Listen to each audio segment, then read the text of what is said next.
Behavioral health and assisted living are completely two different types of businesses. So in this video, I'm actually going to go through and discuss the differences between behavioral health and assisted living. So make sure you guys stick around. What's up, everyone? I hope you guys are all doing well. If you're new here, my name is Serge. Welcome to the channel. To all my reoccurring viewers, guys, thank you so much for all the support and for all the likes and the comments down below. And to my new viewers, guys, I've actually created a Facebook group called Legion Assisted Living Academy. So make sure you guys go join. It's free, so you guys might as well go do that. So without further ado, let's go ahead and jump into the topic of this video. So a lot of you guys may be asking, well, what's the purpose of doing behavioral versus assisted living if that's, more stress and more staff, etc. The reason being is because you're able to acquire certain contracts with other providers who will pay you up to $6,000 per client. And I know that's something that a lot of you guys would be like, wow, that is so much money.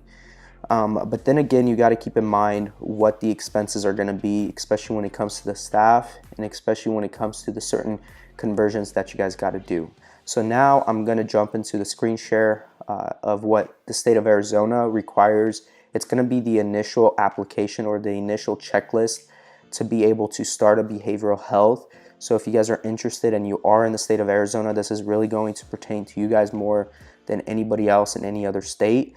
But then again, this can be found in your guys' state Department of Health Services. So make sure you guys just stick around to kind of get an idea of what would be required for you guys to actually do that conversion. As you can see, you're gonna have the main things here, which is the posting of the facility's license. Make sure that you have the residents' rights and requirements, the location of which the inspection, you got to have that available, calendar days and times when the main things you guys want to start looking at is if your city zoning requires a fire alarm system and sprinkler system, you'll want to do that. As you go through, this is the main things. Facility is free from unsafe condition or situations that may be harmful to residents. That is very important, guys, because you need to understand that they can't harm themselves. You can't have anything. And as you go through here, you got to have all this right here, which is bathrooms, working toilet, toilet paper, etc. But this right here, what they mean by, unsafe conditions, you have to have shatterproof mirrors. Is the first thing you want to start with. You obviously want to meet this requirement for the bedrooms and the beds that you do have. Also, you have to have clean linens, of course. And then right here, do the bedrooms have clothing rod or hook designed to minimize the opportunity for self-harm? So you can't have things that bars in the closets that you can hang things in, or they could potentially hang themselves or cause self-harm. And then some of this stuff is pretty similar to what you would have with the assisted living, with the hot waters, the AC. You got to have covered containers. You have to have facility pest control program in place.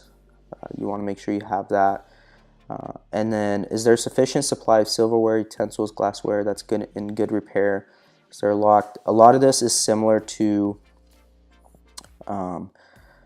assisted living with this stuff right here with the environmental stuff. Administrative, this is where your biggest thing will be with behavioral health, is the personnel. So you have to make sure you look at the policies and procedures for the state, and then also you want to implement that policies and procedures into your policies and procedures. Let me see here. There's right here. So you want to make sure that provision of behavioral health services and physical health services, as you go through here, you want to read and make sure you are meeting every single one of these things when you're starting your home and starting to convert your home. Let me see. They should have here. So right here, as you can see, this is the main thing I wanted to point out, was you have to have an administrator, a BHP, which is a behavioral health professional, an RN, an RD. I don't know what an RD is necessarily, but a BHT is the caregiver. They have to be BHT, Behavioral Health Technician is what that stands for. They have to be qualified to be able to be a caregiver in your behavioral home. And then BHPPs, I want to say that's behavioral health provider physicians, maybe. I'm not 100% sure. Don't quote me on that. But as you guys can see, this is all the personnel that you need to be having at your facility. So guys, that is the main thing and the main difference between assisted living and behavioral. And then also the shattered mirrors or the non-shattered mirrors. You don't want to have that, right? And then you also have to have non-slip showers or tub surfaces.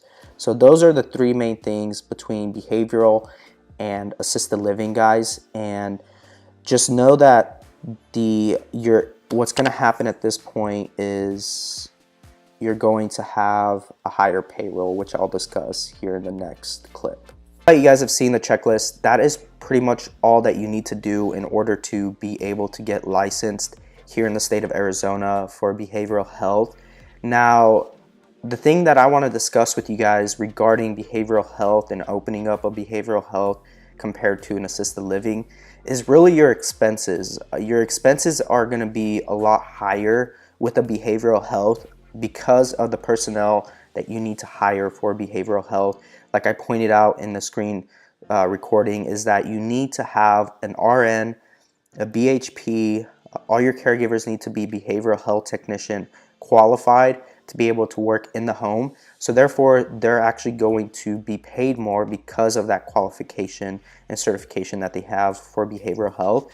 So what I'm trying to say is that your payroll is ultimately going to be, if not twice as much as it would be with assisted living. And I know that you need to have, like I mentioned in the beginning, 2 BHT qualified certified caregivers in order to be able to take care of your clients. And as we all know, in the healthcare industry, it's a very massive shortage of caregivers either way. So that's going to be a challenge that you're going to face with behavioral compared with assisted living. Excuse me, I kind of just getting over a sickness right now. But with that being said, guys, you got to take that in consideration when it comes to doing behavioral.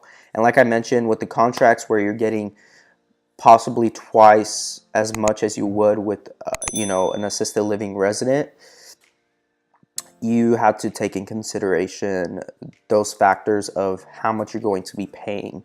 Now you can minimize some of that stuff. If you're an RN yourself, you could take on the role of being the RN, and then you could also be taking the role on as the administrator. So therefore you're minimizing that payroll expense if you're wanting to, and you don't pay yourself as much as you normally would if you actually hired somebody else to do all that stuff for you. And so therefore that could be beneficial for your business if you do decide to do behavioral health.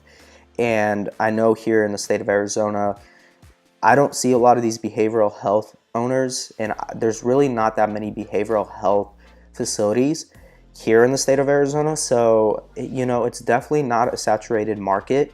And that's another benefit of doing behavioral health, because I think a lot of people shy away from the fact that they have to take on mental health residents and that have behavioral type of diagnosis.